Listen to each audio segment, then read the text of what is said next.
Let's go straight across to N. Gopalaswami, former Chief Election Commissioner of the country. Appreciate your joining us, Mr. Gopalaswami. I want to raise the question that many in the opposition are raising, and a few others also are questioning the manner in which the Election Commission released the voter turnout figures for the first two phases of the Lok Sabha election, the final figures, on April 30th. That's yesterday. It took 11 days after the first phase of polling, 4 days after the second phase of polling for these data numbers to be released. Are you surprised, sir, by this delay? 11 days after polling? This 11 days and 4 days is your imagination. No, sir. They have come out, the information is available on the very second day after. That is today, date of poll is P1, P2, it is available in their website. Everybody can see it. If you don't care to see it, it's all right. So for such people like you, who don't care to see it, they are publishing and they are getting a bad name. So I thought of suggesting to them, saying that stop this, don't try to be helpful to them, stop this nonsense. Sir, I have spoken to every report. Let me make one thing very clear. Every polling station, at the end of the day, the Form 17C is filled in where the voter turnout figure is incorporated. Copies are signed by the polling agents. Copies are given to them. All of them have it with them. Next day, so that day, by the night, approximate figures are put out. But next day, when all these 17C forms go to the returning officer, he takes one by one, keeps on updating the website of the Election Commission. When he completes it, all the information is available there, if you care to see. So to say that it has taken 10 days, is, it's out of ignorance. That's all I can say. Sir, with due regard, I have spoken to all the reporters who track the EC on a daily basis. They say the official data, I repeat, official final data of polling of the first and second round was only put up at 7 p.m. yesterday. And it showed a 6% rise. That can happen. Figures can rise.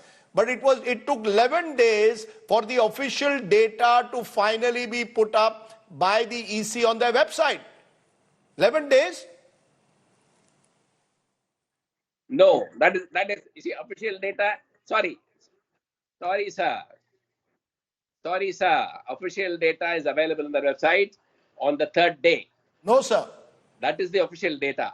This is just a compilation and then putting it out on a particular day. That's about all. That doesn't have any, see, it doesn't change a wee bit.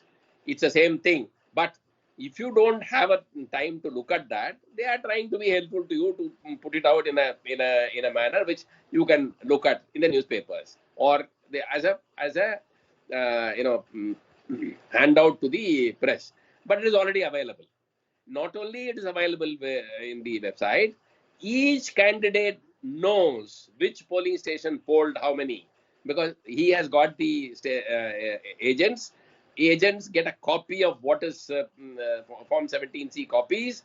Therefore, when they go on the day of counting, they can have that copy and then say that this is what is recorded. If it is recorded differently, it is totally wrong. So, Election Commission tries to be friendly, giving all information in the interest of transparency.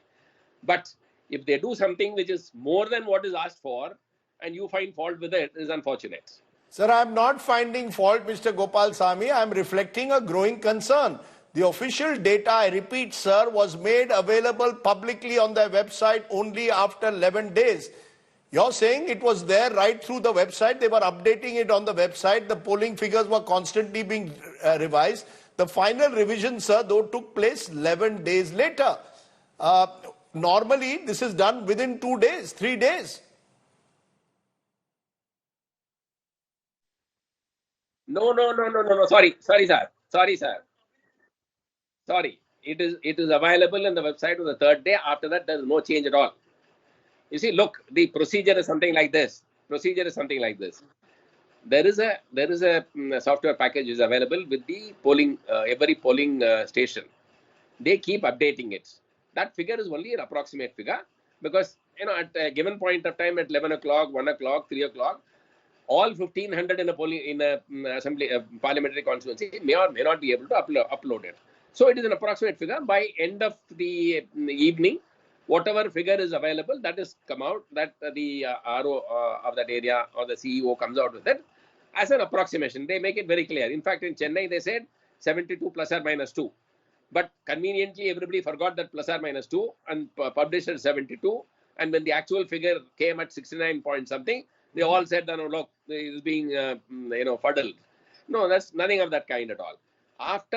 From the next day onwards, all the information which has come in Form 17A, one by one, it is opened. It is then recorded. And it is shown to the members of the candidates, their representatives, etc., and then uploaded in the website of the Election Commission. That website of the Election Commission then by end of the day is complete, and that is the information. Mr. What has been published yesterday, 34, is only an information of that repeated again second time. That's about all.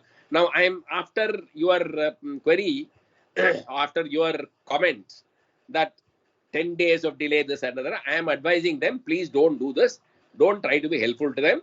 Just ask them to go into the website and have a look at it. Mr. Gopalaswami, we can agree to disagree on this issue, but may I also ask you another of the queries that the opposition is raising? Why are the absolute number of voters in each parliamentary constituency also not being put out on the website as was the case in the past? Percentages, they say, are meaningless unless the actual numerical figure of voters per constituency is known. That you can ask them. If the figures are known and they will be putting it out. If they are not putting it out, ask them. But the information is available on the third day. But do you agree? Day of poll is 3, 1, 2. But do you agree that the absolute numbers per constituency should also be put out, not just the percentages, sir, as used to be the case in the past?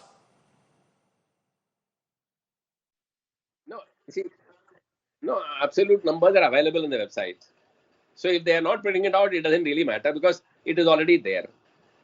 Okay. So the opposition, on the other hand, doesn't seem convinced about the neutrality and bona fides of the Election Commission at the moment. What would you say to the opposition, which seems to find fault repeatedly in the way the Election Commission is functioning? Now, let me answer this in a simple manner. I am not here to answer the opposition questions. Okay. You only asked me about this information. I have given you that information that it is available in the website. This is the procedure and it's already available. They put it out on 30th consolidated figures. They put it out a second time so that you can have a look at it. Now it is given to me. If they take my advice, they need not take my advice at all. But if open to my advice, I'll tell them, please don't put up this additional information. Whatever is available, just simply say that this is the link. You can go to our website and have a look at it.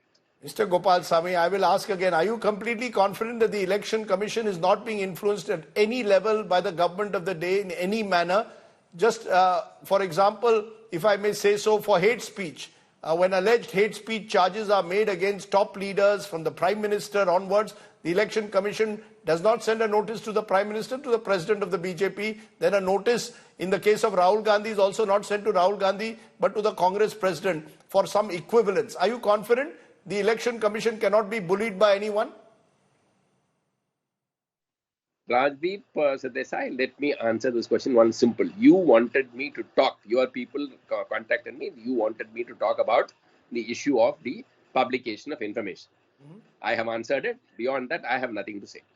Do you believe, though, sir, that the Election Commission should be much tougher, make sure that the campaign does not violate any aspect of the Representation of People's Act, particularly when it comes to appeals on the ground of religion, posters being put up, whether it's of a Ram Mandir or indeed of any community, any appeal to any religious community or demonizing a community must be stopped? Rajdeep, you said you started by saying that they are, what is it? I mean, you mentioned about whether they are absolutely neutral, etc., as felt by the opposition. Okay. It is for each of the opposition members to decide. I cannot influence them. I cannot tell them this is right, this is wrong. Nor can I tell Rajdeep Sardesai whether, there is nothing wrong with it. I mean, at least the information which has been put up has been correctly put up. There is nothing wrong with it. But Rajdeep Sardesai may take it, may not take it. It's your choice. I can only say what is the procedure, what has been done, and nothing wrong with that. Does it worry you, sir, that there are growing instances of complaints of hate speech which are not being addressed by the Election Commission or the election?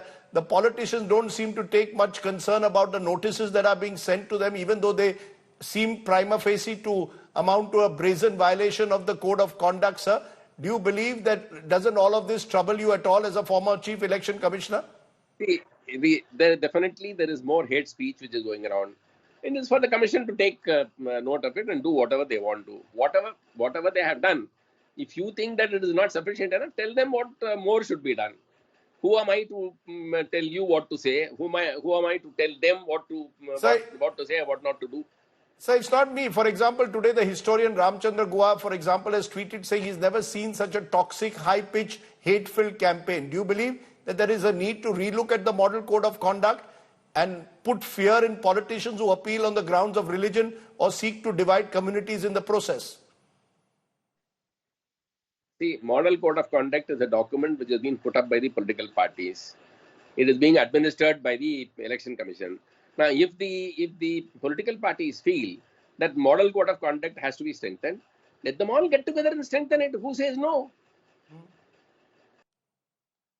Sir, one last question that I want to ask you here, sir, is quite simply this. In the first two rounds, there has been a slight dip in the turnout. Do you worry, sir, that the biggest election in the exercise, should it really be held in mid-summer? Do we need to relook, sir, at that? Because one of the reasons for the low turnout is the hot weather. Should there be a relook on when elections are held in this country? Yeah, so February, March would be an ideal time. February, March. You think there is a need to relook at that? Am I correct, sir? Have elections in February, March? Yeah, absolutely. If it could be done in February, March, at least this excuse of there being heat, etc., at least that will not come up. I'm pretty sure that the heat may have had a role in the reduction in the polling. May have had. I'm not very sure about it, but I think so. Okay, I'm going to leave it there, Mr. Gopalaswami. You've been combative, but you've done some plain speaking, claiming that you don't see any need to quibble over the voter turnout numbers and the fact that it came out officially so many days later. You're claiming it was there on the website 3 days later. I thank you very much for joining me.